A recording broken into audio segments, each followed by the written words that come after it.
mais pour nous linga featuring à faire rigola na Inosbi et alors featuring ya Inosbi na Damso omoni ba beti style mo R&B Inosbi AMB Damso AMB pe na CP là ba yemba pe na Swahili bakota mo anglais bakota mo français parce que Inosbi ça là on bien mais pourquoi kaka à tout prix faire rigola nga ça la featuring na José omona e ba signaux fort là que mutuana ndemaka uzaloba na confirmer ma King Jong na confirmer ma que no lo bagaza sans espace à Queen bango mona cause ba faire TP pour ne devoir que me wona ça TP faire yemba boy même mutu ça problème mais banda boy linu ga rien et l'autre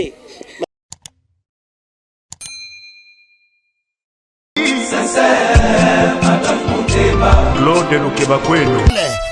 Claude Lukebakweno.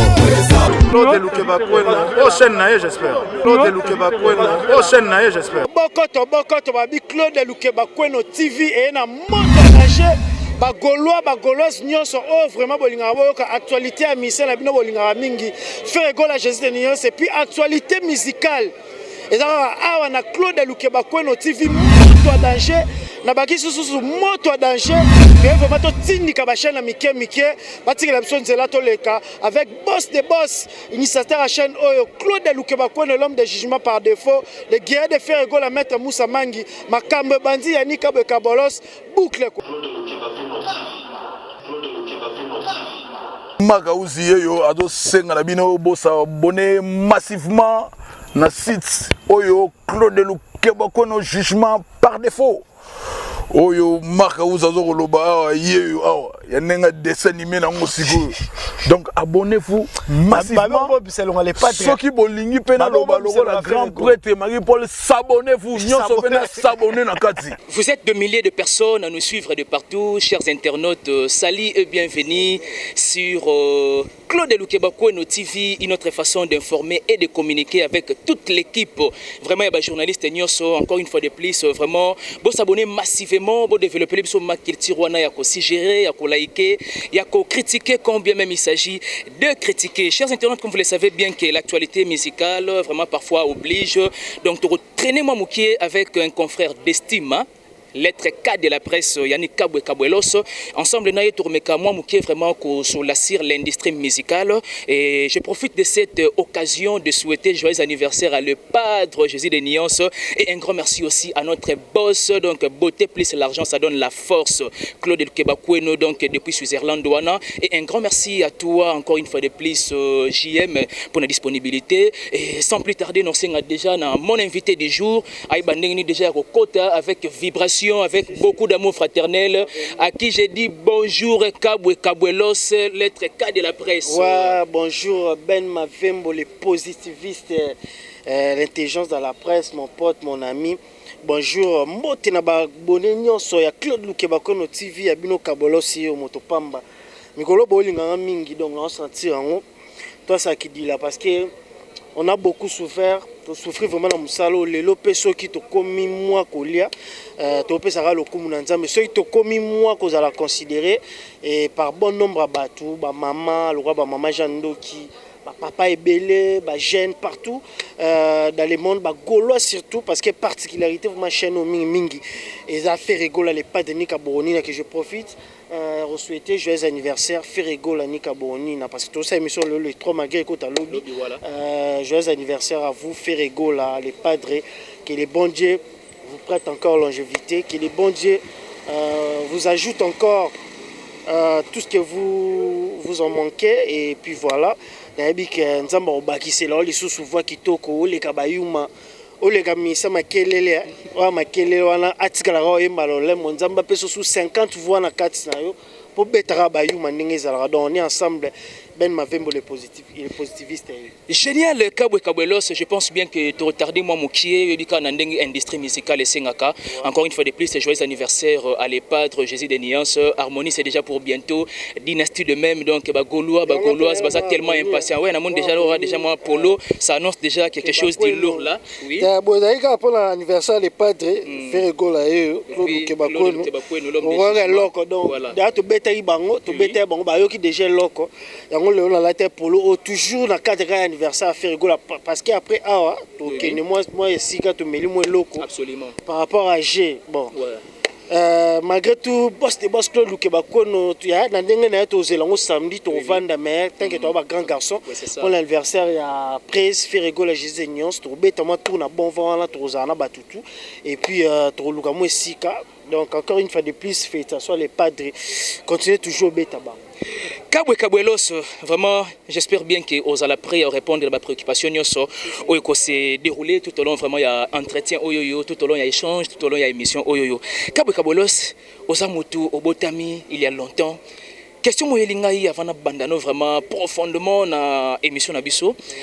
Quand est-ce que vous aurez l'initiative un beau que tu es, masque que tu es, et puis un chroniqueur d'excellence que tu es? Au Chichon aura bon pour le Bélar les padres. Bon, ça fait un bon bout de temps. Déjà dans l'Oba,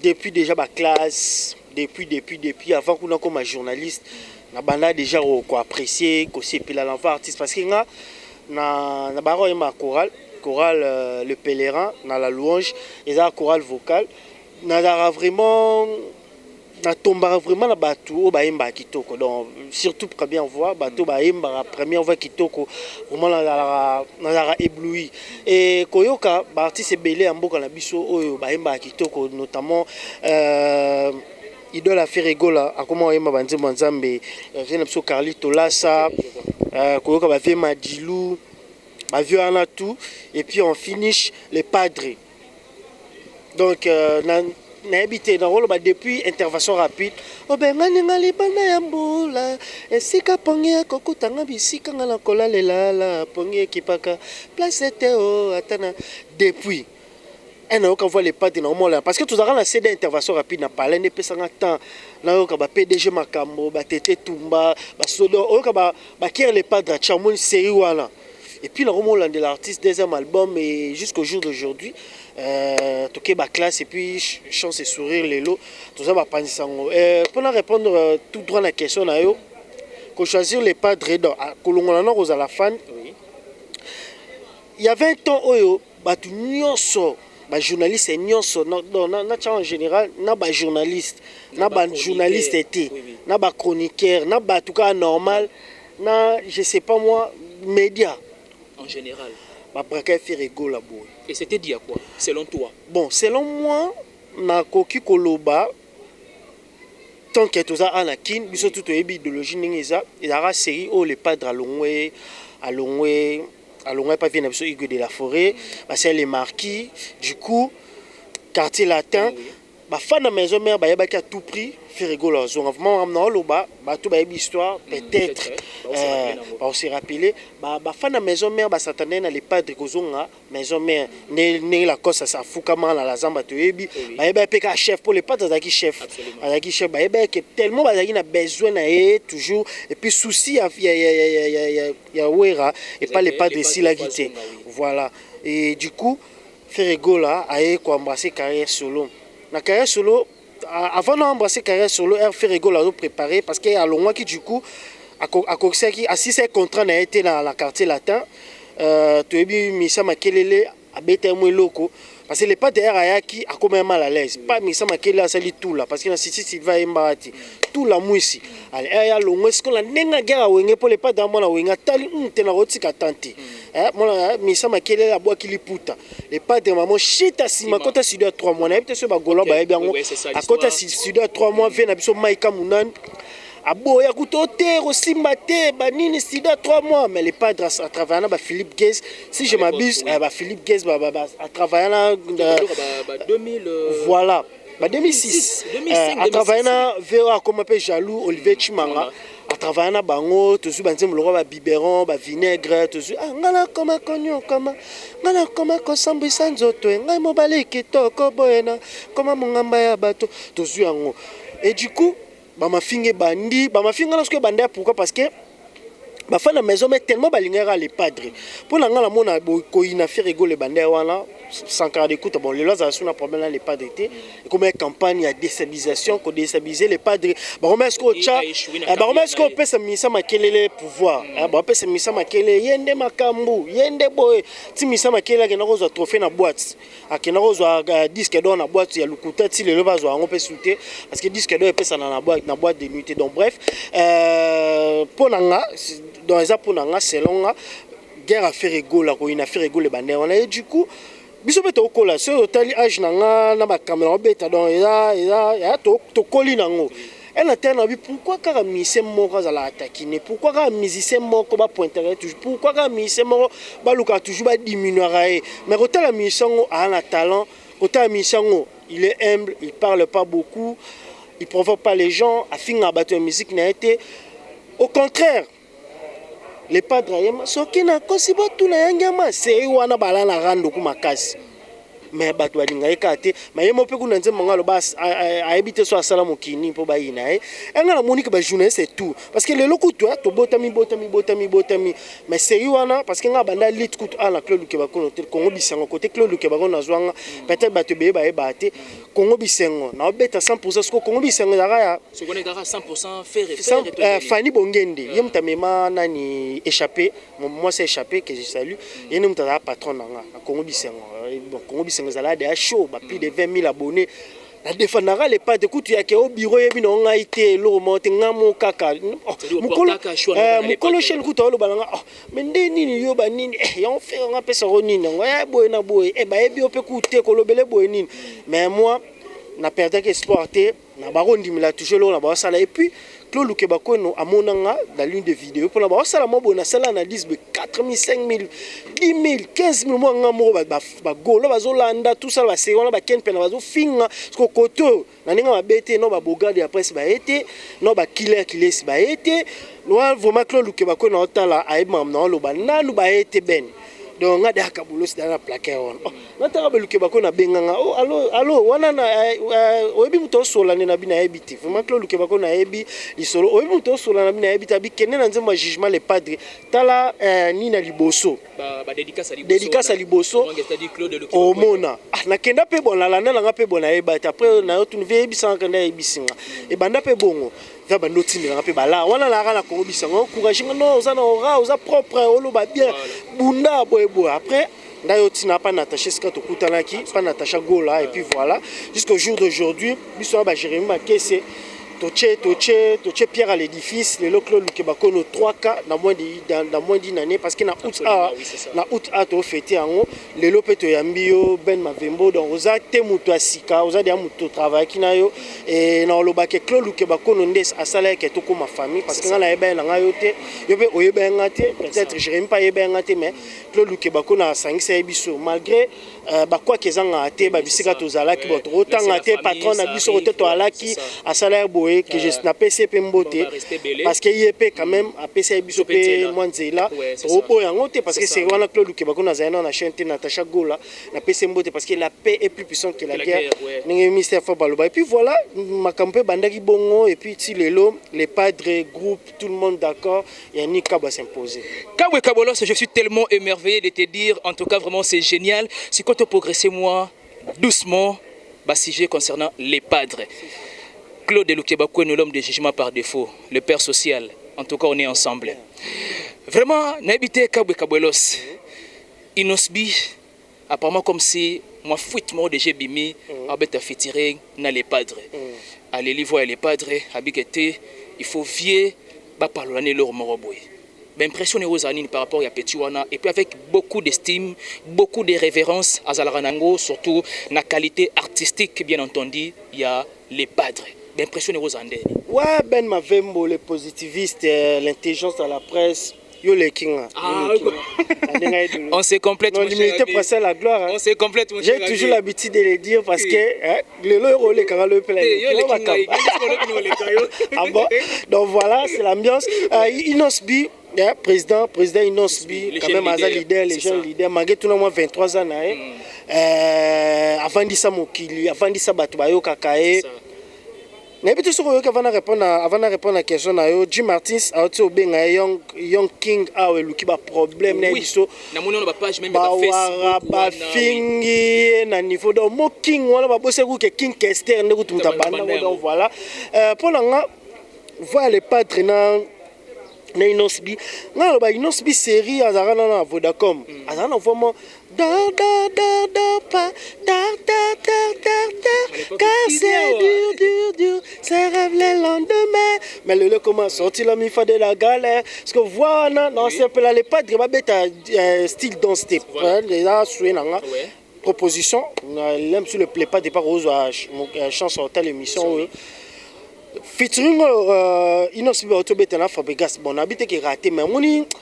Trop bisoté qui vraiment pas trop nini boy on dirait innocent et simba bablo on a danse ne simba yemoko ou soit on va bete na jeune ya Tanzanie Platinum parce que sangisi maele mais Platinum ayemba ki na idéologie ya nani mabasika maele mais pour nga linga featuring a faire rigola na Inosbi eza le roi featuring ya Inosbi na Damso omoni ba beti style mo R&B Inosbi ayembi Damson a MVP na OCP là, ba Mbappé na Swahili, ba kota mo anglais, ba kota mo français parce que Inosbi ça là on bien mais ezama chanson mo genre R&B bon pour nanga on préféré ezala bien parce que na Mbappé Mark House dernièrement a confirmé qu'il y a un jeune leader le toyebi na mamba YouTube quand même dans les bons à une évolution bien et ça la paix biso lumière et y a pas na biso lumière elle est pas drépée et y a pas na parce qu'ils a partenariat donc les padres dès qu'à l'obaki à la remontée mon malam à papa social à la acheter à la rappel ninité n'est-ce pas biso lelo ben ma fait mo bayani kabo lelo na ngandi mec qui s'imposer mon pas dans mais les padres vraiment photo bango qui alandaka appréciaka. Et puis voilà, Kalate Awa, tozala vraiment ndenge tozolinga tozala par rapport à l'idéologie ba voyage makambi belé ba force à ngote. C'est ça. Oh Moïse ma tango roya, tango roya to force à ngote donc. Le jour du destin tout ça va s'accomplir sans effort. Voilà, yango tango featuring ya faire rigole na Inosbi roya, te bi ke ba tout on va na calme parce que les padres les lo ben m'avait mondolo bara, tu es sans ignorer que les lo YouTube est vandinier, faire rigoler, mutazo le kate mutazo fiantolote. Et puis c'est difficile que les cas un jour, 2 jours sans pour tout miniature. Ouais, na tous les chaînes, surtout les chaînes ba détecteur à faire rigoler. Biso to rosala biso pe mission, ba ndeti suko. Moi pour aninga ya nika bona ben na kotika ba yumate parce que bango pe ba tikate. Bazoka déjà soni poto yoki de Bilokos 3 Kalati. Donc Bilokos 3 Kalate faire rigoler beti fitina na José. Yepeka ko landara featuring na Ivoirienne mon habite so yoki. Très bien. Mais ça très bien, oui, je vois. La ni fimo biso ki miss nani boy aza Ivoirienne. Pourquoi kaka la ta Rose Missy. Merci beaucoup. Rose voilà, merci beaucoup. Yo ma nga opose vous avez même investigation. Donc pourquoi kaka à tout prix faire rigole à ça la featuring na José au mona et ba signaux fort là que mutuana nde maka uzaloba na confirmer ma King Jong na confirmer ma que no lo bagaza sans espace à Queen parce que les pas de tel ba sisi na bango ba sali na ba dajo azota la bango ba sali ba 20 millions de vies et autres tout les pas de te mobala la rabongo so mobala oui mobala so ko mutema soso do so monika ben bo ba no banga ote ben wona soka e akolekanga ete kabo wana soka za pembe nanga te Cristiano Ronaldo a moni Messi a palpité, tu as dit Messi bêta. C'est ça. Bah na terrain. Vous comprenez? Les padres lelo azozong sarabat basido beti de Bilokos un Bilokos de Bilokos 3 lisusu. Non soit baptisons na comme Bilokos. Mais Bilokos te.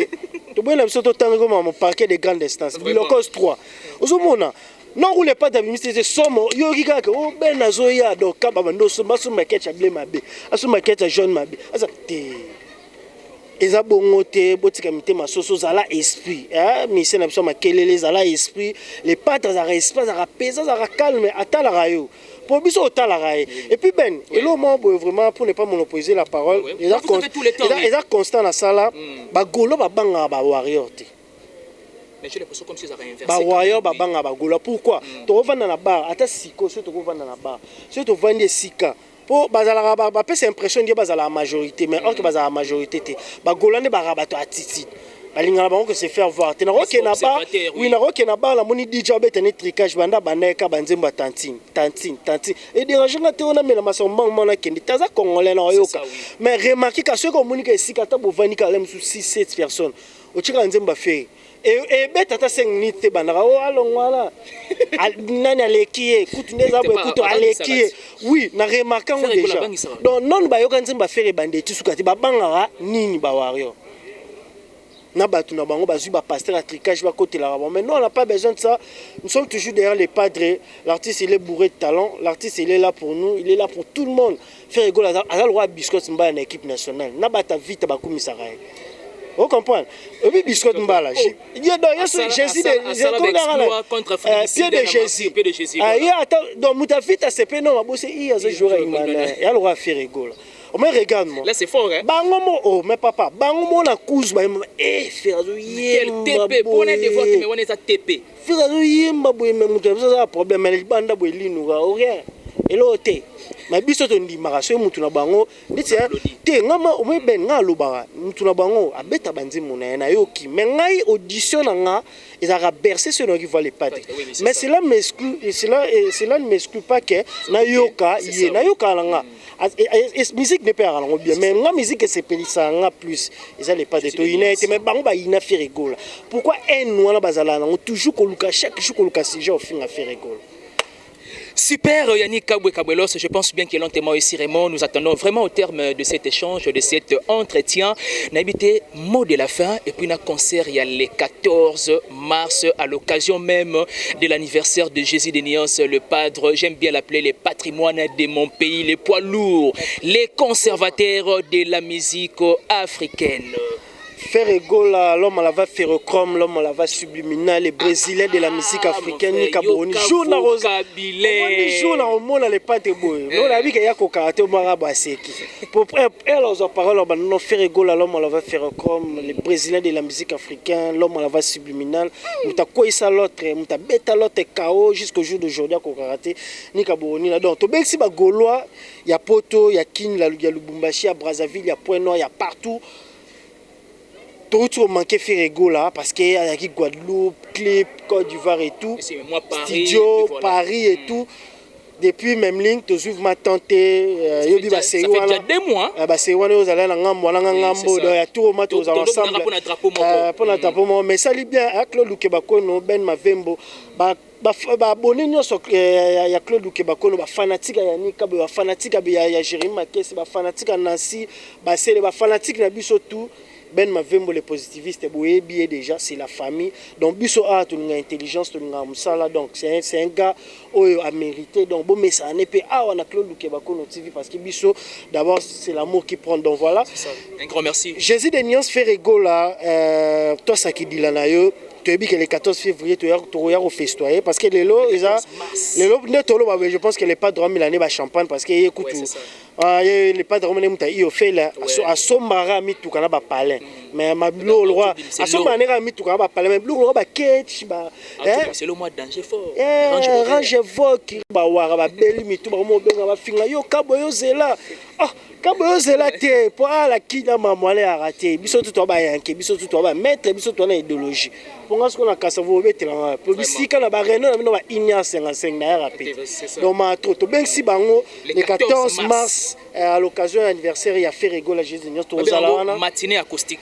na sengi pe directement na Claude Lukebakono to zala marando oui c'est ça Ben Mavembo Yanika et ça là vraiment super bien oui to zalawana to couvrir on a ninga idéologie merci beaucoup na PC DG Polo Musala Kitoko mon DG au Kenya Côte d'Ivoire zongina groupe Boinde Zalara Tessi Eleza ba visa ponda jire zamba on a ma base kimba lela to boire bangote jire zamba bango maso ndeti jire zamba donc na roba ni so mon les pas de ni kalaté fo mona ba visa ponda donc so mon les pas de kalaté fo mona donc to pesi ba mbote baza toujours un artiste toujours dans les bons mon vieux Pichu Botoko na kena poto directement na mon numéro na Jando qui Claude Lukebakono patron l'homme de jugement par défaut petit noyer au Kabolos toujours tous au bunda l'homme na salaire rime na salaire na salaire grippe et salaire bien boss a benga Kabirobela te c'est que vibe la soldat to donc voilà merci beaucoup na merci pour mon estime voilà et ça là bien merci beaucoup na ba fan ebele vraiment balinganga ya nika citer les uns comme bleu les autres.